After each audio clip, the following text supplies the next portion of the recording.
My name is Ethan Cole, and I've been a paramedic in Chicago for 12 years. I work out of Mercy General on the west side. Long shifts, mostly nights, the kind where the city feels like it belongs only to sirens and headlights. People always ask me about the worst call I've ever had. They expect me to talk about mangled car crashes, blood pooling on asphalt, about overdoses where the needle's still in the vein and there's nothing you can do, about the nights when you carry a child to the ambulance, hands shaking, and know you can't bring them back. But the truth is, the call that still wakes me up in the middle of the night wasn't on a highway or in a back street. It was in one of the nicest hotels in the city. The call came in at 1:15 a.m., October 24th, 2019. Dispatch read it out twice, clear as day. Unresponsive guest, Grand Regent Hotel, room 814. Marcus, my partner, shot me a look. The Regent? Doesn't really scream medical emergency to me, I shrugged. Doesn't matter. We've got a room number. We go. Grand Regent stood like a palace, glowing against the night sky. Revolving doors spun lazily under warm lights. 2 staff were waiting outside, a nervous young desk clerk and the night manager, red-faced, sweating through his suit. The clerk spoke first, voice shaky. She checked in just after midnight. Alone. She looked fine then. But about an hour later, the guest in 812 called down, said they heard a woman screaming, then coughing, gagging, like she was choking. The manager nodded quickly, wiping his forehead. We tried calling her room, but she didn't answer. Security went up twice. The second time, they said the noise had stopped, but there was a smell coming through the vent. He swallowed hard and added, "That's when we called you. We thought she might have collapsed or worse." Then the manager leaned in, voice low and urgent. "Please proceed with discretion. This hotel's reputation is everything. We can't have police cars and ambulances lined up out front at 1:30 in the morning. Guests can't know anything's wrong." Marcus let out a dry laugh. "Yeah, we'll whisper while we save her life." I gave him a look, and he went quiet. "We'll keep it low profile," I told the manager. "Just get us to the room." Quietly, though, I agreed with Marcus. A woman might be dying, and all the night manager cared about was reputation. The elevator ride was suffocating. None of us spoke. By the time we reached the 8th floor, that smell the manager mentioned was there, faint but sharp, sweet and rotten all at once, like perfume trying to hide something worse. The manager's keycard beeped. The lock clicked. Inside, the room looked perfect. Curtains drawn, a lamp buzzing faintly, white sheets tucked tight, and on the bed, a woman, her blonde hair spilling across the pillow. Long white dress rumpled against her frame. Skin pale, lips faintly blue. The room was silent except for the faint buzz of the lamp. That same smell we noticed was stronger now. Marcus and I froze in the doorway for a second. You get that instant gut check on whether someone's already gone. Then I stepped forward, gloves on, and reached for her wrist. Her skin was ice cold, but when I checked again, there it was. A faint flutter. A pulse. It didn't make sense. I frowned. That's not possible. She feels like she's been gone for hours. I clipped the monitor leads across her chest. The screen flickered once, caught static, then flatlined. Maybe the leads slipped, or maybe they didn't. The clerk whispered behind me. I gave her the key. I saw her smile. The manager's face drained of color. She signed the register. I checked her ID myself.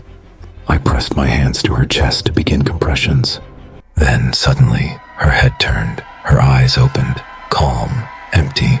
Her lips parted and she whispered, "You're too late." The monitor shrieked. Static danced across the screen. Her chest rose, though I wasn't pressing. The clerk cried out, stumbling into the lamp. Shadows jumped along the walls. Marcus grabbed my shoulder. And then, the bed was empty. Sheets pressed flat. A faint, damp mark already fading. The monitor still wailed a flat line, leads dangling in the air. The clerk almost squeaked. "You saw her! You saw her!" The manager backed into the hall, gripping the doorframe. "She was real. She signed the register. She was real." Marcus ripped the monitor free. "We're leaving. Now." We grabbed our gear and rushed out of the room. The manager's hands shook as he fumbled for his phone. I heard his voice breaking as he spoke. "This is the Regent Hotel. Room 814. We need police. Right now." I've seen things in this job that would wreck most people, and I've always been able to switch it off, do the work, move on. But standing there, staring at that empty bed from outside the room door, I felt something I've never felt before. It was like the air had turned solid, the room shrinking around us. Every sound seemed too loud and too far away at the same time. My hands wouldn't stop moving, checking gear, coiling wires, anything to keep from looking back at the spot where she'd been. Maybe 20 minutes later, the lobby doors swung open downstairs. We heard the scuffle of feet on the 8th floor, where we stood rooted outside room 814. Police officers entered, radios crackling, flashlights slicing through the gold-tiled floor. The clerk ran to them, babbling. The manager waved frantically, pale and sweating. I couldn't make out what either of them was saying.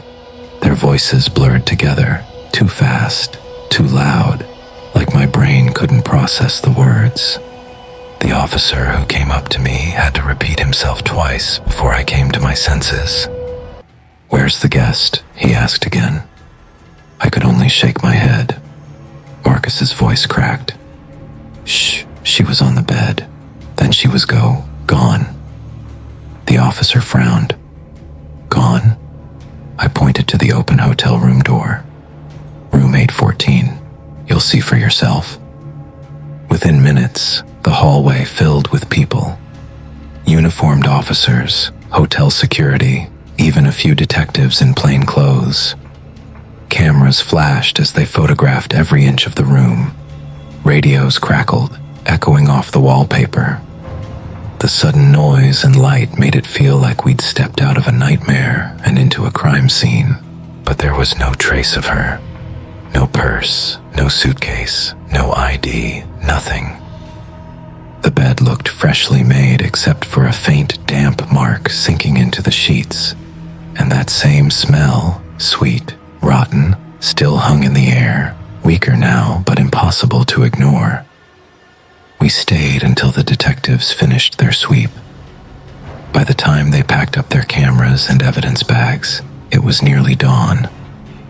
Marcus and I finally headed back to the ambulance parked out front, too tired to talk, both pretending not to look at the 8th floor windows as we drove away. The rest of that night passed in silence, just the hum of the road and the city starting to wake. The police sealed off the entire floor, and all the hotel guests were moved out before sunrise.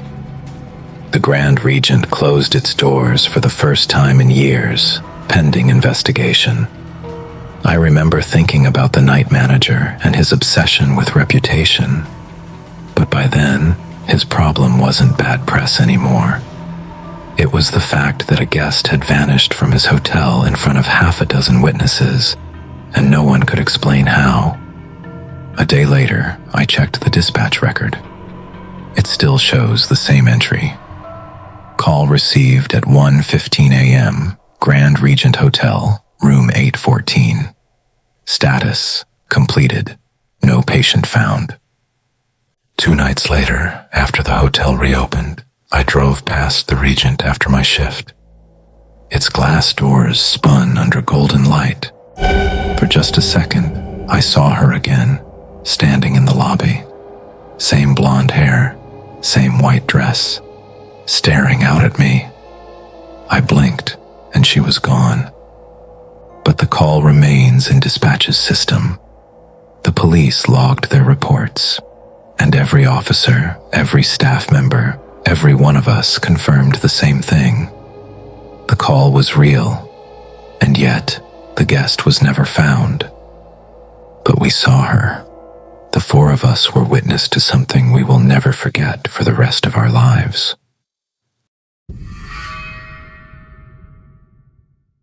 People keep asking what happened that night, like if I just explain it the right way, maybe it'll start to make sense. It doesn't, but I'll try. It was Halloween night, 2015. I was 16. There were four of us: Cass, May, Donna, and me, Lena. Cass's parents were out of town for the weekend, and we had the house to ourselves. It sounded too good to be true, and it was. We were too old for trick-or-treating, so we decided on the next best thing: a horror movie marathon and a sleepover. Ours was a quiet suburb outside Phoenix, Arizona. Cass's house was one of those long, low desert homes with sand-colored walls and wide open spaces inside. A living room that flowed into the kitchen, a counter dividing the two, and big windows facing the empty road outside. 2 bedrooms and a guest room branched off a short hallway that led to the back of the house, and near the kitchen sat a small bathroom, the one with the old mirror. That's where it started. We were sprawled across the living room couches, blankets everywhere, pizza boxes stacked on the coffee table, soda cans tipped over, and popcorn bowls half empty. The TV was paused on the credits of a slasher flick, the third horror movie we'd watched that night, and honestly, we were getting bored. Around midnight, May said it like a dare. "Let's do Bloody Mary." Cass groaned. "You've got to be kidding." "Come on," May said. "It's tradition. Every sleepover needs at least one stupid idea. Besides, it's Halloween." She said it with a glint in her eye, the kind that made it impossible to say no. Donna laughed, shaking her head, but she didn't stop us either, and that was enough. Cass sighed, pushed off the couch, and went to rummage through the kitchen drawers. "Fine, but if we summon anything, you're explaining it to my mom." She came back with a half-melted white candle stuck in an old holder. We followed her down the short hallway to the bathroom. The mirror inside was tall, framed in dull silver, the kind that always felt colder than the rest of the room. Cass's mom never liked it. She said it came with the house, part of the original build from the 80s. Even during the day, it looked wrong somehow, like it reflected a little more of the room than it should. We turned off the light, lit the candle, and stood shoulder to shoulder. The air smelled faintly metallic, like rain hitting hot pavement. We said her name 3 times, like a chant, all together, matching the rhythm and tone we'd read about online. Nothing happened. For a few seconds, none of us spoke. We just stood there, listening to the candle hiss. Then Cass laughed first. "See? Urban legend." May blew out the candle. The room went black, and we all screamed, then laughed at ourselves. We went back to the living room and threw ourselves onto the couch again. It was probably my imagination then, but I can say for certain now that everything started getting different, almost as soon as we said those words in front of the mirror. The air felt heavier now, like the house was listening. About 10 minutes later, the lights flickered. Once, twice, then dimmed until everything looked gray. Cass's digital clock on the TV stand read 12:30 a.m. Outside, the desert street was still. Too still. Through the wide front window, we could see a car halfway through a turn at the stop sign, frozen mid-curve.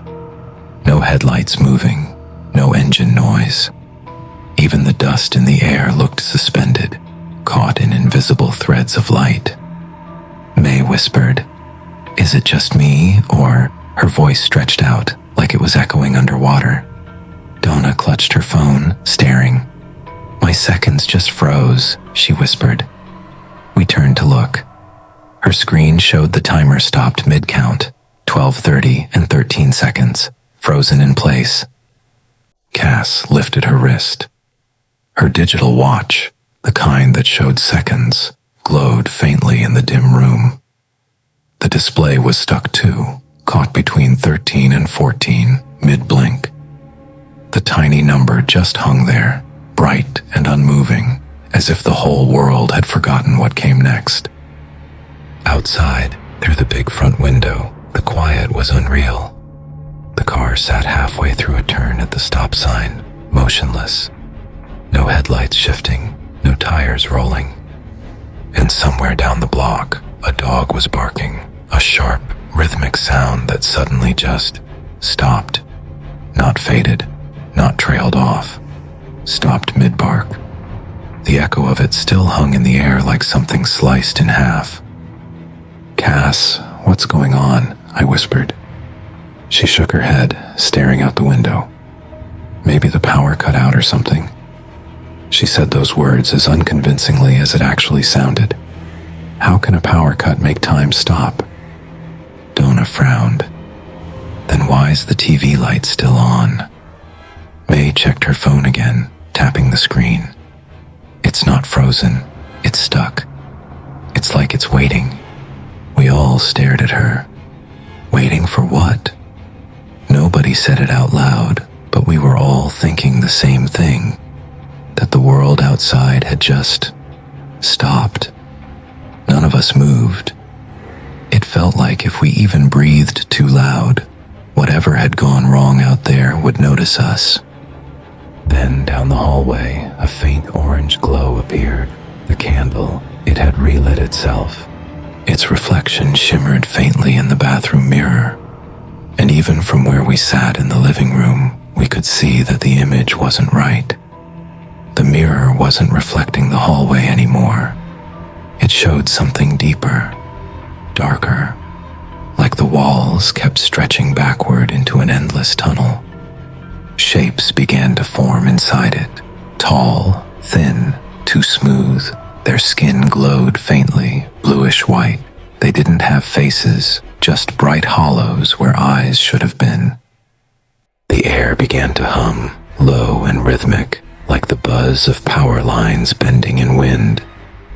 I could feel it vibrating in my ribs. Then one of the shapes leaned forward. The glow pulsed once, and the sound that came through wasn't a sound at all. It was a voice inside our heads. "She called." We froze. May whispered, "What?" Her voice barely moved the air. "She made the call across the mirror." The light flickered, and the figures stepped closer, the mirror surface rippling around them like liquid glass. Cass grabbed May's hand. "What do you mean, call?" "We were waiting," the voice said. "We came for the one who spoke first." May took a step back, eyes wide. "Wait, no, I didn't mean..." The hum deepened. The glow flared so bright, it turned the whole hallway white. May screamed, but her voice didn't carry sound. It was like it got swallowed halfway out of her throat. Her body lifted, not like in the movies, not flying, just rising, rigid, her hair drifting upward as if gravity had forgotten her. We tried to grab her arms, but our hands went straight through light. For one impossible second, I saw her face, terrified, mouth open, as the figures reached out from the mirror and pulled her in. Then the light snapped shut. The candle went out. The house jolted back to life. The hum of the refrigerator roared in our ears like a train. Outside, the car finished its turn. The dog's bark resumed mid-sound, The same frozen note finally released. Cass's clock still read 12:30, and her watch blinked once. 13 turned to 14, but May was gone. We screamed for her, searched every corner of the house, every door locked, every window sealed. An hour later, Cass finally called her mom, sobbing so hard she could barely form words. By the time the police arrived, the house looked almost normal again. The mirrors smooth and spotless, like nothing had ever happened. They searched every room, checked the locks, and walked the property line with flashlights cutting through the desert dark. They asked the usual questions. Was there an argument? Any reason she'd run off? But every answer only made them frown deeper. One of the officers went to check the home's security feed. Cass's parents had installed a camera above the garage, pointed toward the front drive. When they played it back, the footage glitched. Between 12:30:10 and 12:30:14, the recording was gone, just a burst of static and warped light, like the lens had melted. Everything before and after looked fine. One of the detectives tapped the screen, muttering, "System lag?" But the tech beside him shook his head. No, it didn't lag. It stopped. 4.6 seconds, completely blanked out. The room went quiet. Then, as they were leaving, I overheard one of the older cops lean toward his partner and say softly, "Feels like the 70s all over again." At the time, I didn't understand what he meant. Later, when the story made the local paper, I realized he was talking about the Snowflake, Arizona abduction, the one you can still find if you Google it. 1975, a man taken, missing for days, came back changed. We joked about that case earlier that night. Maybe we shouldn't have. Cass's mom didn't say much afterward. She didn't believe the story, not completely, but she didn't call us liars either. The next morning, she quietly took the mirror down herself. You can still see the pale rectangle on the wall where it used to hang, like the paint remembers. May's parents came by every day for the first week, standing in the driveway, asking questions no one could answer. They didn't blame us. We were kids, barely 16. But I saw it in their eyes, that hollow look of people trying to decide whether to grieve or still hope. The police called us in separately for questioning, Cass, Donna, me. We all told the same story, down to the last detail, the time stopping, the mirror, the light. Every word matched, and they couldn't explain it. I remember one detective just staring at me across the table, silent, like he wanted to believe but couldn't. No one talks about it now. Weeks turned into months. Cass's family moved out in the summer of 2016, and Donna by September that year, leaving just me. People said teenage imaginations can twist anything, especially fear. But I know what I saw, those figures moving behind the glass when time stopped. I've seen reflections all my life, but that night taught me something I wish I didn't know. Mirrors don't just show what's in front of them. Sometimes they show what's waiting on the other side. And May never came back.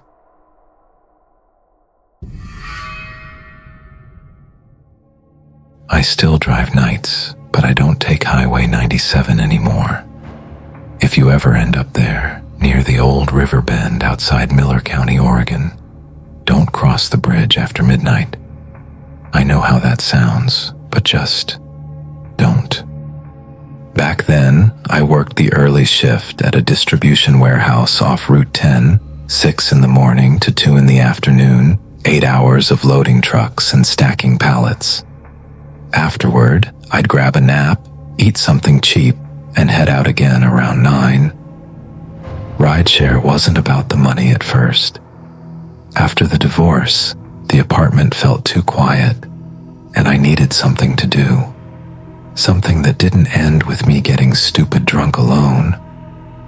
3 or 4 hours on the road every night helped keep my mind busy. That night, a Thursday in October 2017, I was one fare from calling it quits. 9:58 p.m. A ping came in. Name, Anna. Pickup on Harper Road. Drop off near the south side. 15 miles. Easy money. Rain had stopped less than an hour earlier.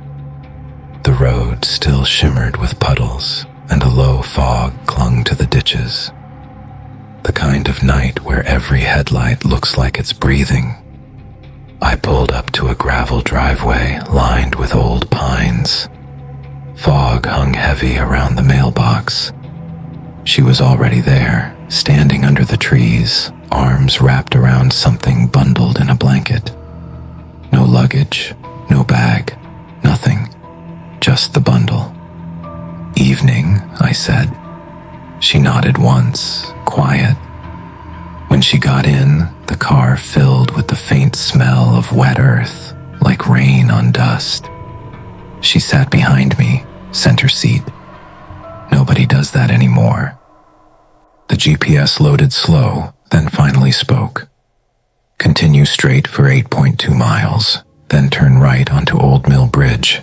I'd never heard of that turn, but the app pays by distance. We drove a few miles in silence, no crickets, no wind.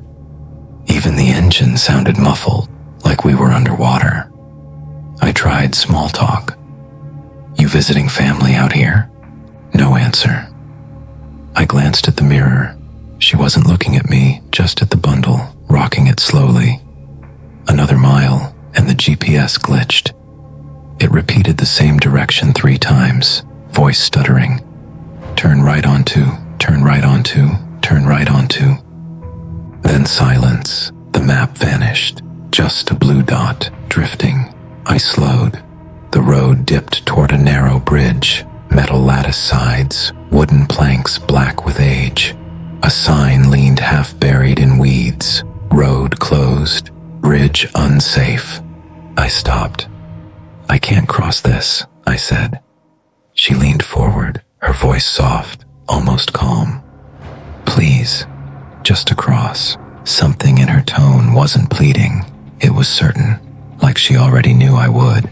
So I did. The planks groaned under the tires, loud in the stillness. Halfway across, the dashboard lights flickered. The speedometer needle froze. The headlights stretched into the fog and stopped. Everything beyond that point looked paused.